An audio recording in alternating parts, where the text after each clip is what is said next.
A horror story every night. Brothers, today, we're watching an Indonesian horror film called The Red-Clothed Female Ghost. The story starts with a late-night drinking party. 6 young people gather together, and soon they've had a bit too much to drink. Looking at the text message from her boyfriend on her phone, Gadis ignores it and continues to party. After about an hour, the female lead Alfie is already half drunk. She takes off her top and runs to the bathroom. At this moment, the nearby Jenna also follows her in. The two of them don't know each other, but from the moment they meet, Jenna seems to have bad intentions toward Alfie. So, taking advantage of her vomiting at the sink, Jenna leans on Alfie, shaking her head. When Alfie sees the scene in the mirror, she instantly sobers up. Although drunk, she has a strong sense of self-protection. She pushes Jenna away and flees out the door in fear. But after coming out, her good friend Gadis is nowhere to be seen. Alfie has to leave alone, because this is Gadis's own home. She thinks nothing will happen to her. But the next day, just as dawn breaks, Alfie's phone keeps ringing non-stop. The caller is Gadis's mother. She says Gadis is missing and not answering her phone. The aunt is very anxious throughout, because as soon as she entered the apartment, she smelled a strong alcohol odor. The room is a mess. That's not important. The main thing is the bathroom glass and the mirror in the master bedroom are both shattered. There are also a few drops of blood on the edge of the bathtub. So, what exactly happened at Gadis's place last night? No one knows. And she just disappears like that for over a month. Until this night, Gadis's mother, disheartened, finds a fortune-telling old lady. Crying, she hands the woman's photo to her. After a series of operations by the old lady, she widens her eyes in shock and tells the aunt, "Your daughter is already dead." After hearing this, the aunt has a crying face but immediately shows a fierce look. The next day, she calls Gadis's good friend Alfie. While Alfie is in the elevator, she sees an old woman arguing with the property management. The old woman says the tap water at home emits a foul smell, asking why the property hasn't fixed it yet. Afterward, Alfie meets Gadis's mother, but now she looks haggard with a dark forehead. After offering incense to Gadis, the aunt starts crying pitifully, asking Alfie where Gadis's body is. Now she just wants her daughter to rest in peace. The aunt gets more emotional as she speaks, scaring Alfie across from her to fling her hand away. In anger, she walks into the bedroom as if making some determination. Then, with her mood in turmoil, Alfie hears murmuring cries from the bedroom. With concern, she pushes open the door, but sees the aunt holding a knife with both hands, muttering the names of all the drinking members that night. Marco, Rosa, dan terutama kamu. Gak mungkin kalian tidak tahu di mana anak saya berada. Aku janji aku akan cari Kara sampai ketemu. Ini semua gara-gara kalian. Bangsat!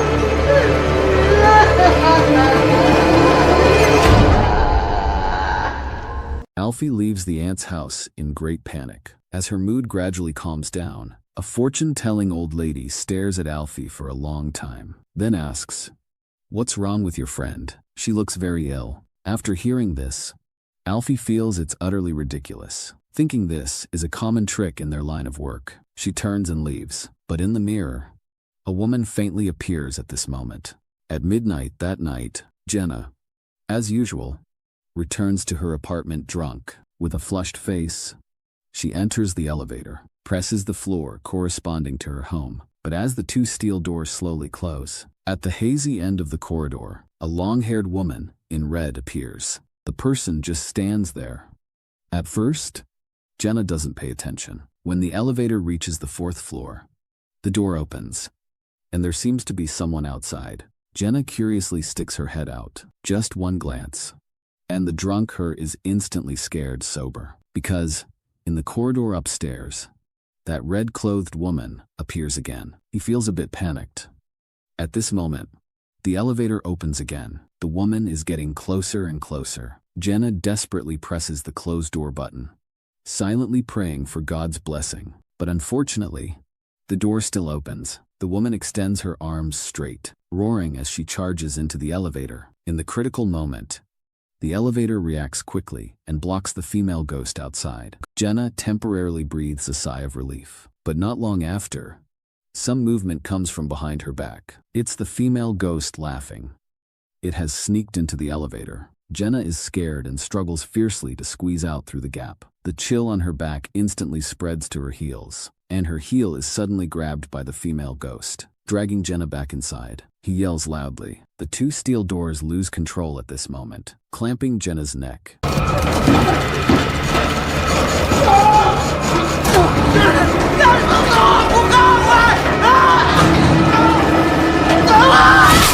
In the end, Jenna meets a gruesome fate. Her head severed from her body, and this heart-pounding tragedy is captured in real time by the elevator's security camera. The next morning, Alfie sees the footage through a text message from a friend. In the video, Jenna is clearly terrified of something outside the door. Alfie believes it's very likely her best friend Gadis, because last night, when she got up in the middle of the night, she saw Gadis coming to find her. Her whole body was rotting, saying she died unjustly. But at the funeral, the friends hearing these words refuse to believe Gadis is really dead. It's not about loyalty. They mostly just don't want the trouble to fall on them. During this, Gadis's boyfriend and Booty exchange a glance. The two of them seem to be hiding some secret from everyone. After the funeral, Marta and Cristo are driving home. The two start arguing because of what Alfie said earlier that day. Cristo is annoyed and tells his girlfriend not to be paranoid. They disagree and keep bickering. When Cristo, who's driving, looks back at the road, suddenly a person darts out in front of them.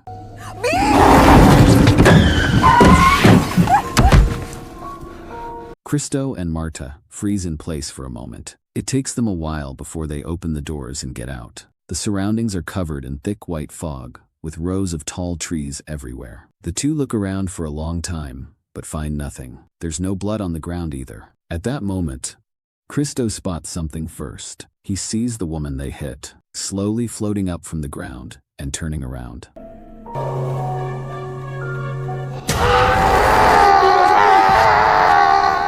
Cristo yells at his girlfriend to get in the car. He floors the gas pedal and speeds away. When the camera returns to the interior, he's already sweating profusely, his voice shaking. He asks his girlfriend what that thing was. The phone left on the side suddenly rings. It's a call from Cristo's girlfriend, Marta. Cristo is stunned, but quickly answers it anyway. He hears Marta frantically saying she hasn't gotten in the car yet. So who is sitting in the passenger seat right now? Cristo widens his eyes and slowly turns to look. Terrified again, he slams on the brakes.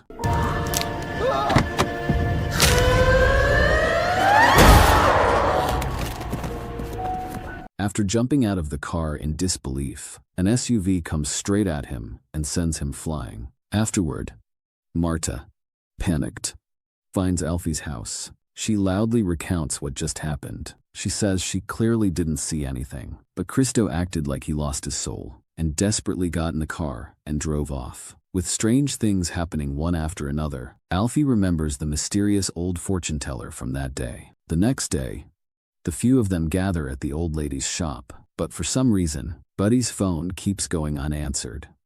He's gone missing. The three of them decide to get straight to the point. They hand the old lady a photo of Gadis. After looking at it, the old lady takes a scroll from the shelf. She slowly unrolls it. Inside is an introduction to some kind of ritual. It says that if a woman in a red dress commits suicide, her soul can return to seek revenge. She will never stop until she fully achieves her goal. The old lady tells everyone they must quickly find the body so she can prescribe the right remedy. But that's exactly why Alfie came here. They simply can't find Gadis. To that, the old lady has a way to let them contact Gadis. She takes out an incense stick and starts preparing. She lights a yellow paper in a teacup and makes Alfie drink it in one gulp. Call her name, Gadis. Soon, the lights in the room flicker and gradually go out. In a daze, Alfie hears Gadis calling for help. Then a vision appears of Gadis passed out drunk on the bed, her consciousness hazy, held down tightly by a pair of hands from above.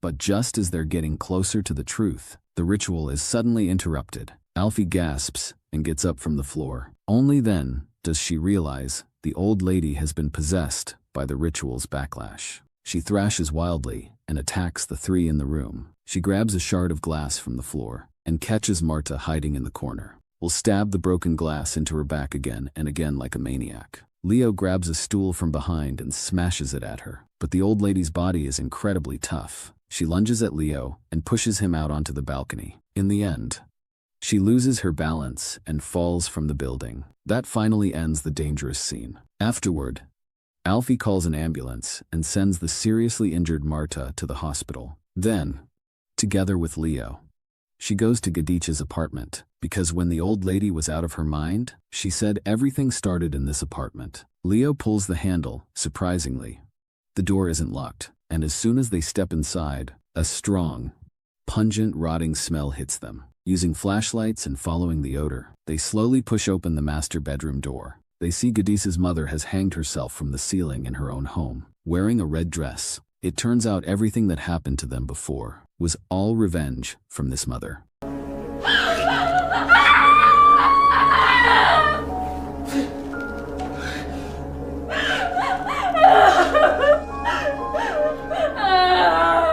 The next day, they took the aunt's body to the crematorium for cremation, hoping this would allow her to rest in peace. But Gadis is still nowhere to be found.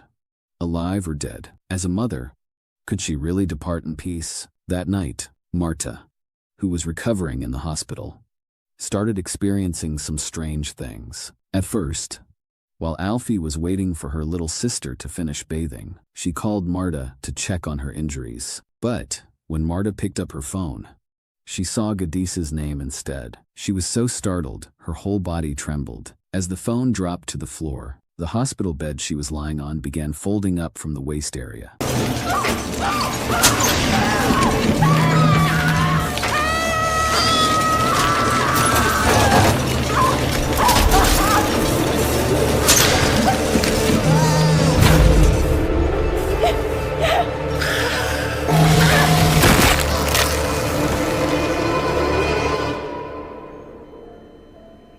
Meanwhile, on the other side, Alfie saw the call wasn't connecting and noticed her little sister had been in the bathroom for a long time without coming out. She pushed the door open and entered the bathroom. She pulled back the curtain, but her sister was gone. At that moment, a dark shadow rushed straight at her from behind the door and threw Alfie into the bathtub, trying to drown her alive. Looking up through the water, everything was very blurry, but Alfie could still clearly see that red dress. Then the figure changed into her little sister's appearance. It turned out her sister had been possessed. Alfie quickly kicked open the drain valve. Only then could she catch her breath and climb out of the bathtub. She then grabbed hold of her out-of-control little sister.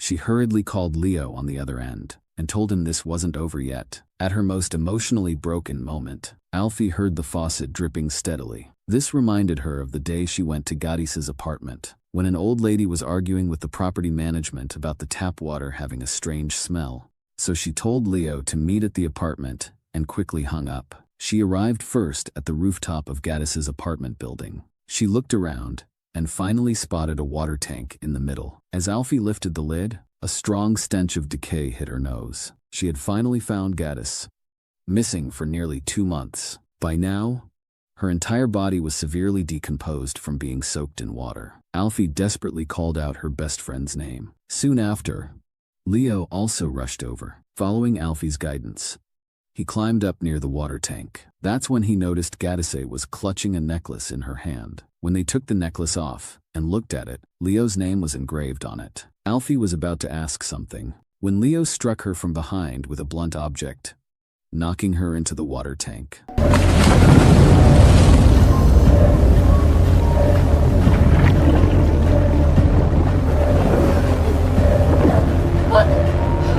Putra! Kenapa kayak gini, Put? Putra! Putra, buka, Put! Putra! While Alfie was panicking, Gadis on the opposite side suddenly turned her body and looked at her. Alfie sank to the bottom of the water. Scenes from that night began flashing through her mind. It turned out that night, after several rounds of drinks, Gadis didn't reply to the messages from her boyfriend Leo. So the next morning, Leo went to Gadis's apartment. The door wasn't locked, and he smelled alcohol. Leo immediately had a bad feeling. When he pushed open the bedroom door, he saw Booty passed out on Gadis's bed. Imagining what happened the night before, Leo instantly lost it. At that time, Gadis was showering in the bathroom, looking dazed. Seemingly unaware of what had happened last night, she slowly walked over, crying, as she explained to Leo and hugged him tightly. But Leo shoved her away violently. The back of her head hit the edge of the bathtub. She immediately looked like she was on the verge of death. At that moment, she probably could still have been saved. But Leo was filled with nothing but resentment toward his girlfriend Gadis. He chose to let her die. Soon after, Booty, who had been hiding in the shadows, rushed to the rooftop after receiving Leo's call. Leo called him over to help deal with Alfie, who had discovered the truth. But Buddy didn't want anyone else to die because of this. It turned out that morning when he groggily got up from the bed, Leo had already placed the accidentally killed Gadis back next to Booty, staging it to look like Booty was the one who killed her. Then Leo acted as a witness, pretending to know nothing as he walked into the bedroom. Upon discovering his cold girlfriend on the bed, Leo instantly went into full acting mode and beat Booty senseless. But after the beating, the two became good buddies again, and together threw Gadis's body into the rooftop water tank. When he heard Alfie say that Gadis was actually killed by Leo, Booty flew into a rage and started beating Leo viciously. After the beating, his conscience kicked in again. He quickly climbed the ladder to rescue Alfie from the water tank, but Booty clearly didn't realize Leo still had murderous intent. Leo grabbed him by the back of the neck and threw him off the ladder, killing him. At the same time, Alfie in the water tank was gradually losing signs of life. She slowly sank to the bottom, but at that moment, her best friend seemed to come alive again. She spread her arms, actively embraced Alfie, and possessed her body. When Leo below was about to throw Booty's body into the water tank as well, he suddenly heard violent shaking from the side. Then the iron lid of the water tank burst open with a bang. It came crashing straight down toward Leo. After the water splashed everywhere, Alfie, now possessed by Gadis, climbed out, moving in a very eerie way, her eyes bloodshot. When Leo saw her, he wet himself in fear, opened the iron door, and ran toward the stairs to escape. But as soon as he turned, he saw a ghostly figure blocking the stairway below.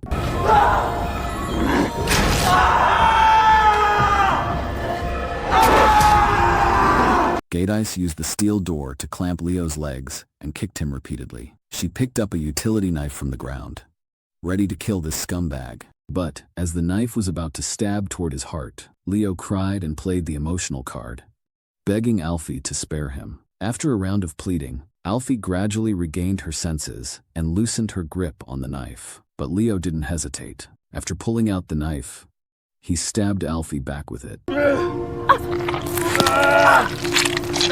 As he used all his strength to try to take Alfie with him, he didn't notice behind him at the water tank, his girlfriend Gadis had already crawled out. Then she slowly climbed onto Leo's back. Leo immediately felt a chilling sensation on his body. Without giving Leo any chance, Gadis held him and charged straight through the railing behind, falling from the rooftop together. In the end, the two of them died together in a double suicide. And with that, the movie ends.